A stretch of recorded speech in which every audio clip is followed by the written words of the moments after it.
Start with genetics. Genetics के अंदर सबसे पहला कंसेप्ट हमारे पास आता है सेंट्रल डॉगमा का। सेंट्रल डॉगमा का कंसेप्ट ये है कि डीएनए जो है वो मुसलसल रेप्लिकेशन से बनता रहता है। फिर डीएनए से आगे हमारे पास बनता है आरएनए फ्रॉम ट्रांसक्रिप्शन। इस प्रोसेस को हम ट्रांसक्रिप्शन कहते हैं। और आरएनए से आगे प्रोटीन के अंदर ट्रांसलेशन होती है।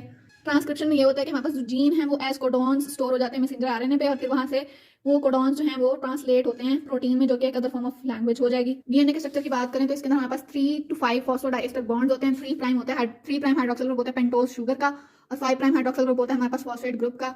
और इसके अंदर हमारे पास मेजर और माइनर ग्रुप्स होते हैं। इसके अलावा हमारे पास एंटी पैरेलल बाइंडिंग होती है स्ट्रैंड्स की, और हमारे पास हाइड्रोजन बॉन्ड्स होते हैं। एडेनिन और थायमिन जो 2 बेसिस हैं डीएनए की, हमारे पास उनके दरमियान डबल हाइड्रोजन बॉन्ड होता है, जबकि गुआनिन और साइटोसिन इनके अंदर हमारे पास ट्रिपल हाइड्रोजन बॉन्ड होता है। प्यूरिन की अमाउंट जो होता है वो पायरिमिडीन के बराबर होती है। हमारे पास डीएनए के स्ट्रक्चर्स की बात होगी। डीएनए स्टैंड सेपरेशन की अगर हम बात करें तो ये पीएच और टेम्परेचर की वजह से डीनेचर होता है। पीएच अगर कम होना स्टार्ट हो जाएगी तो हमारे पास डीएनए का स्टैंड जो है वो हमारे पास सेपरेट होना स्टार्ट हो जाएगा। टेम्परेचर की वजह से भी सेपरेशन होती है। जब डीएनए को हम हीट करते हैं तो इसके अंदर हमारे पास जो वो टेम्परेचर जिसमें 1/2 ऑफ डीएनए का हेलिकल स्ट्रक्चर अनबाउंड हो जाए, इसको हम कहते हैं मेल्टिंग टेम्परेचर। इसको हम कहते हैं डीनेचुरेशन ऑफ डीएनए। डीएनए के हमारे पास 3 फॉर्म होती हैं, ए फॉर्म, बी फॉर्म और जी फॉर्म। बी फॉर्म जो होती है वो सबसे ज्यादा मोस्ट कॉमन फाउंडेड फॉर्म है in the human body. B और जी फॉर्म प्रेजेंट होती है, ए फॉर्म जो है वो प्रेजेंट नहीं होती। ए फॉर्म के अंदर 11 बेस पेयर होते हैं, बी फॉर्म के अंदर 10.4 और जी फॉर्म के अंदर 12 बेस पेयर होते हैं। इसके बाद डायमीटर्स की बात करें तो डायमीटर 2.37 नैनोमीटर होता है बी फॉर्म का, और 1.84 नैनोमीटर होता है जी फॉर्म का। ये दोनों आपस में स्विच होती रहती हैं, और जो हमारे पास बी फॉर्म है वो राइट हैंडेड होती है, जबकि जी फॉर्म जो होती है वो हमारे पास लेफ्ट हैंडेड होती है। नॉर्मली कौन सी प्रेजेंट होती है हमारे पास बी फॉर्म। इसके बाद हमारे पास 2 टाइप्स और हैं डीएनए के, लीनियर डीएनए होता है, circular DNA. Linear DNA molecule जो हमारे पास simple double standard molecule DNA का हम देखते आ रहे हैं, और सर्कुलर मॉलिक्यूल वो है जिसके अंदर हमारे पास जो स्टार्टिंग पॉइंट है वो घूम घुमा के जो है वो एंड पॉइंट उसी से ज्वाइन कर जाएगा। इसको सुपर कॉइलिंग होती है इसके अंदर हुई हुई, और ये हमारे पास प्लाज्मिड माइटोकॉन्ड्रिया के अंदर प्रेजेंट होता है और बैक्टीरिया के अंदर प्रेजेंट होता है, और ये हमारे पास एसो वेक्टर यूज कर सकते हैं हम। डीएनए रेप्लिकेशन की अगर हम बात करें, डीएनए रेप्लिकेशन हमारे पास चैप्टर नंबर 30 में डिस्क्राइब की हुई है। इसके अंदर हमारे पास सेमी कंजर्वेटिव मॉडल को फॉलो करते हैं। सेमी कंजर्वेटिव मॉडल ये बताता है कि हमारे पास जो न्यू स्ट्रैंड बनेगा उसके अंदर एक पेरेंट स्ट्रैंड बनेगा, एक पेरेंट स्ट्रैंड होगा और एक डॉटर स्ट्रैंड होगा। ये अगर हमारे पास पेरेंट डीएनए ये हमारे पास सेपरेट आउट हुआ, सेपरेट आउट होकर इसके आगे न्यू स्ट्रैंड्स फॉर्म हुए, तो ये हमारे पास सेमी कंजर्वेटिव मॉडल है जिसके अंदर एक पेरेंट स्ट्रैंड है और एक डॉटर स्ट्रैंड है जो कि न्यू फॉर्म हुआ। इसके अंदर हमारे पास क्या होता है, सबसे पहले कंप्लीमेंट्री स्ट्रैंड को हम सेपरेट करते हैं। इसकी सेपरेशन के लिए हम क्या करते हैं कि डबल स्ट्रैंडेड डीएनए की सेपरेशन के लिए हम करते हैं ओरिजिन ऑफ रेप्लिकेशन। कुछ जगह पे प्रेजेंट होता है, कुछ जगह पे स्पेशल सीक्वेंसेस प्रेजेंट होते हैं जिसको हम कहते हैं ओरिजिन ऑफ रेप्लिकेशन। ये हमारे पास यूकैरियोट्स के अंदर, प्रोकैरियोट्स के अंदर सिंगल होता है, और यूकैरियोट्स के अंदर ये मल्टीपल ओरिजिन सीक्वेंसेस होते हैं, और ये हमारे पास यूनिक सीक्वेंस होते हैं। सबसे पहले हमारे पास क्या आएगा, ओरिजिन ऑफ रेप्लिकेशन। ये हमारे पास ओरिजिन ऑफ रेप्लिकेशन है जिसके अंदर हमारे पास लोकल ओपनिंग फॉर्म होगी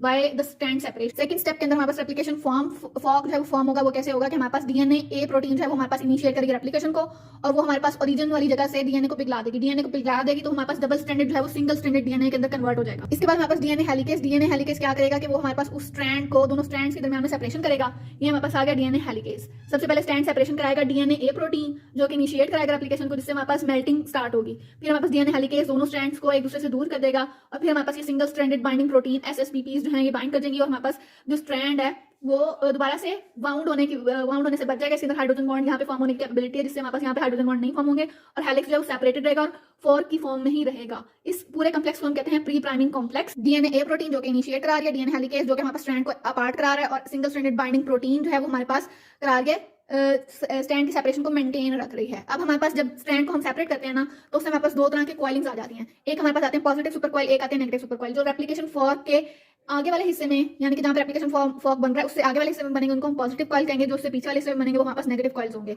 लाइक ये हमारे पास अगर रेप्लिकेशन फॉर्क बन रहा है तो इससे आगे वाले हिस्से के अंदर पॉजिटिव सुपर कॉइल्स आएंगे, इससे पीछे वाले हिस्से के अंदर नेगेटिव सुपर कॉइल्स आएंगे। पॉजिटिव और नेगेटिव सुपर कॉइल्स के डिफरेंस की बात करें तो पॉजिटिव सुपर कॉइल जो होते हैं वो टाइट होते हैं, जबकि नेगेटिव जो होते हैं वो लूज होते हैं। इसके बाद हमारे पास 2 तरह के टोपोआइसोमेरेसिस एंजाइम होते हैं। टोपोआइसोमेरेसिस एंजाइम क्यों होते हैं, ताकि हम ये जो सुपर कॉइल्स बन रहे हैं इनको सॉल्व कर सकें। इसके अंदर हमारे पास टाइप 1 डीएनए टोपोआइसोमेरेस होता है और टाइप 2 डीएनए टोपोआइसोमेरेस होता है। डीएनए जो टाइप 1 होता है वो हमारे पास सिर्फ एक स्ट्रैंड को निक लगाता है, निक का मतलब कट, और जो टाइप 2 है वो हमारे पास दोनों स्ट्रैंड्स को कट लगाता है। इसके अंदर एटीपी की यूटिलाइजेशन नहीं होती, इसके अंदर एटीपी की यूटिलाइजेशन हो जाती है। ये हमारे पास नेगेटिव कॉइल्स को रिलैक्स करता है, और ये हमारे पास दोनों कॉइल्स को रिलैक्स करता है। इसके लिए हमारे पास ये जो है टोपोआइसोमेरेस 1 ये हमारे पास anti cancer agent such as camptothecins जो है ना उनके अंदर होता है, और ये हमारे पास इटोपिसाइड्स यानी कि हमारे पास फ्लोरोक्विनोन्स, कैप्रोफ्लेक्सिन्स ये इनके अंदर हमारे पास प्रेजेंट होता है। ये हमारे पास नेगेटिव सुपर कॉइल जो कि लूज है और टोपोआइसोमेरेस 1 से रिवील हो जाएंगी, और ये हमारे पास है पॉजिटिव सुपर कॉइल्स। ये हमारे पास पॉजिटिव सुपर कॉइल्स हैं जो कि बहुत ज्यादा टर्निंग है, टाइट कॉइल्स हैं, और इनको रिवील करने के लिए हमें टोपोआइसोमेरेस 2 यूज करना पड़ेगा। इसके बाद थर्ड स्टेप है हमारे पास direction of replication. Direction of replication जो न्यू स्ट्रैंड फॉर्मेशन होती है वो हमारे पास 5 प्राइम टू 3 प्राइम होती है, और रीडिंग कैपेबिलिटी या रीडिंग एबिलिटी कैसी है हमारे पास डीएनए की, वो है 3 to 5 प्राइम। कोई भी स्ट्रैंड जो फॉर्म हो रहा है डीएनए का, आरएनए का, किसी भी चीज का, वो हमारे पास 5 प्राइम से 3 प्राइम ही सेंसिटाइज होगा। इसमें हमारे पास जब रेप्लिकेशन फोर्क बनता है तो इसके अंदर 2 स्ट्रैंड्स बन जाते हैं, एक लीडिंग स्ट्रैंड होता है और एक लैगिंग स्ट्रैंड होता है। लीडिंग स्ट्रैंड वो होता है जो कि हमारे पास टुवर्ड्स द फोर्क फॉर्म हो रहा होता है, जो away from the fork form हो रहा होता है वो हमारे पास लैगिंग स्ट्रैंड होता है। लैगिंग स्ट्रैंड जो है वो डिसकंटीन्यूअस होता है, और जो लीडिंग स्ट्रैंड है वो कंटीन्यूअस होता है। ये हमारे पास रेप्लिकेशन फोर्क बन गया। रेप्लिकेशन फोर्क में जो हमारे पास टुवर्ड्स द फोर्क स्ट्रैंड जा रहा होगा ये हमारे पास लीडिंग स्ट्रैंड हो जाएगा, और ये हमारे पास जो अवे फ्रॉम द फोर्क जा रहा होगा ये हमारे पास लैगिंग स्ट्रैंड हो जाएगा। लीडिंग स्ट्रैंड है वो मुसलसल बनता जाएगा और लैगिंग स्ट्रैंड है इसके अंदर डिसकंटिन्यूटी आएगी। सबसे पहली रिक्वायरमेंट है हमारे पास आरएनए प्राइमर की। आरएनए प्राइमर जो है वो आरएनए पॉलीमरेज सिंथेसाइज करेगा। आरएनए पॉलीमरेज को डीएनए जी भी कहते हैं। ये हमारे पास 10 न्यूक्लियोटाइड का प्राइमर सिंथेसाइज कर देगा, और ये हमारे पास लीडिंग स्ट्रैंड के लिए सिर्फ एक प्राइमर लगाएगा, जबकि लैगिंग स्ट्रैंड के लिए मल्टीपल प्राइमर आएंगे। ये हमारे पास है आरएनए का प्राइमर। ये हमारे पास बन रहा है आरएनए पॉलीमरेज से या डीएनए जी प्रोटीन से, और ये हमारे पास है लैगिंग स्ट्रैंड के ऊपर मल्टीपल प्राइमर्स ऐड करेगा, जो कि हमारे पास किससे बन रहे हैं, आरएनए पॉलीमरेज या डीएनए जी प्रोटीन से 10 न्यूक्लियोटाइड के प्राइमर्स हैं ये। आरएनए प्राइमर का लगना जो हमारे पास है ये प्री प्राइमिंग कॉम्प्लेक्स को हमारे पास कन्वर्ट कर देता है प्राइमोसोम में, यानी कि जब हमारे पास ये प्री प्राइमिंग कॉम्प्लेक्स बन गया और आरएनए प्राइमर लग गया तो ये पूरा कॉम्प्लेक्स क्या कहलाएगा, प्राइमोसोम। फिर हमारे पास चेन की इलॉन्गेशन स्टार्ट हो जाएगी। यहाँ पे आरएनए प्राइमर से हमारे पास आगे चेन्स जो है वो इलॉन्गेट करना स्टार्ट कर देंगे। चेन इलॉन्गेशन स्टार्ट होगी by the action of DNA polymerase. DNA polymerase है वो एक नया डीएनए का स्ट्रैंड बनाना स्टार्ट कर देगा। ये हमारे पास क्या करेगा, 3 प्राइम एंड जो है हाइड्रोक्सिल ग्रुप का उसको यूटिलाइज करेगा, और हमारे पास एक न्यू स्ट्रैंड ग्रो होना स्टार्ट हो जाएगा 5 प्राइम से 3 प्राइम डायरेक्शन में। ये हमारे पास प्राइमर है 5 to 3 की डायरेक्शन में। इसका 3 प्राइम हाइड्रोक्सिल ग्रुप जो है वो यूटिलाइज करेगा, और 5 to 3 डायरेक्शन के अंदर न्यू स्ट्रैंड है वो फॉर्म होना स्टार्ट हो जाएगा, चाहे वो लीडिंग है चाहे वो लैगिंग है। हमेशा डायरेक्शन क्या होगी, 5 प्राइम से 3 प्राइम में, और एंटी पैरेलल कॉइलिंग स्टार्ट कर देगा। उसके बाद हमारे पास प्रूफ रीडिंग एबिलिटी भी होती है हमारे पास, तो इसकी पॉलीमरेज एक्टिविटी आ गई। पॉलीमरेज एक्टिविटी के बाद इसके पास प्रूफ रीडिंग क्वालिटी भी होती है। प्रूफ रीडिंग के अंदर ये होता है कि डीएनए पॉलीमरेज 3 जो है वो 3 to 5 एक्सोन्यूक्लियस एक्टिविटी रखता है। अगर कोई जो है हमारे पास बेस गलत लग गई है तो हमारे पास 3 से 5 इसकी एक्सोन्यूक्लियस एक्टिविटी वो उस बेस को रिमूव करेगी, और वहां पे दोबारा से 5 to 3 एक्टिविटी जो है पॉलीमरेज वो आके एक नई न्यूक्लियोटाइड निकाल लगा देगी। लाइक अगर यहाँ पे हमारे पास थायमिन लगनी थी और इसकी जगह हमारे पास लग गई है साइटोसिन, तो हमारे पास 3 से 5 एक्सोन्यूक्लियस एक्टिविटी जो है वो इस प्राइमर को रिमूव करेगी, इस न्यूक्लियोटाइड को रिमूव कर देगी, और 5 to 3 जो इसकी पॉलीमरेज एक्टिविटी नॉर्मल चल रही है वो यहाँ पे वापस से थायमिन लगा देगी। इसके बाद हमारे पास है आरएनए प्राइमर की एक्सीजन। अब आरएनए प्राइमर को एक्साइट करने के लिए ना हमारे पास डीएनए पॉलीमरेज 3 की बजाय अब ये हमारे पास आरएनए का प्राइमर है, अगर ये लगा रहेगा तो डीएनए का मॉलिक्यूल तो खराब होगा, तो हमने क्या करना है, इसको बाहर निकालना है। इसको बाहर निकालने के लिए हमारे पास आता है डीएनए पॉलीमरेज 1। डीएनए पॉलीमरेज 1 क्या करता है कि हमारे पास यहाँ से 5 प्राइम से 3 प्राइम की तरफ इसकी होती है एक्सोन्यूक्लियस एक्टिविटी 5 से 3, और ये यहाँ से एक एक करके न्यूक्लियोटाइड रिमूव करना स्टार्ट करता है, और साथ में न्यूक्लियोटाइड ऐड भी करता है। 5 to 3 प्राइम ही इसकी पॉलीमरेज एक्टिविटी है, 5 to 3 प्राइम इसकी एक्सोन्यूक्लियस एक्टिविटी है।